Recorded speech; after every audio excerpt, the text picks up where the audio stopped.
What's up? Today, I'm going to show you a guide on how to fix controllers or gamepads that are not working, or if there are any other controller problems. As a first step, disconnect and reconnect your controller. Then, restart your computer.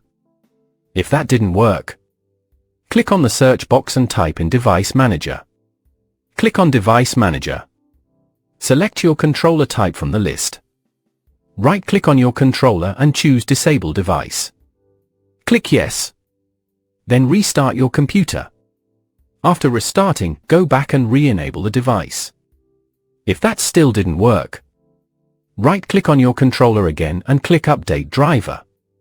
Select Browse My Computer for drivers. Then click on Let me pick from a list of available drivers on my computer. Choose the correct model from the list and click Next. Once it's done, click Close. Then restart your computer again. If you're still having issues, launch Steam. Click on the Steam menu in the top left corner and select Settings. In the Settings menu, choose Controller, then click on General Controller Settings. Here, enable all controller types that apply to your device, like PlayStation, Xbox, or generic controllers. Once you're done, close the settings. If your game isn't on Steam, click on Add a Game in the bottom left of Steam and select Add a non-Steam game.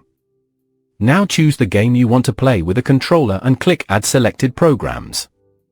After that, go to your Steam library and select the game you added. You should see a small controller icon next to the play button. If the icon is missing, your controller isn't being detected properly. Try unplugging and plugging it back in. Click on the controller icon. Make sure Steam input is enabled.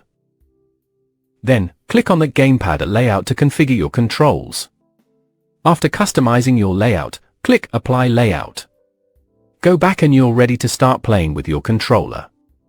If it still doesn't work, consider using external tools like DS4 for Windows or X360 CE, depending on your controller type. They're easy to install and often fix compatibility issues. That's it. Enjoy your game.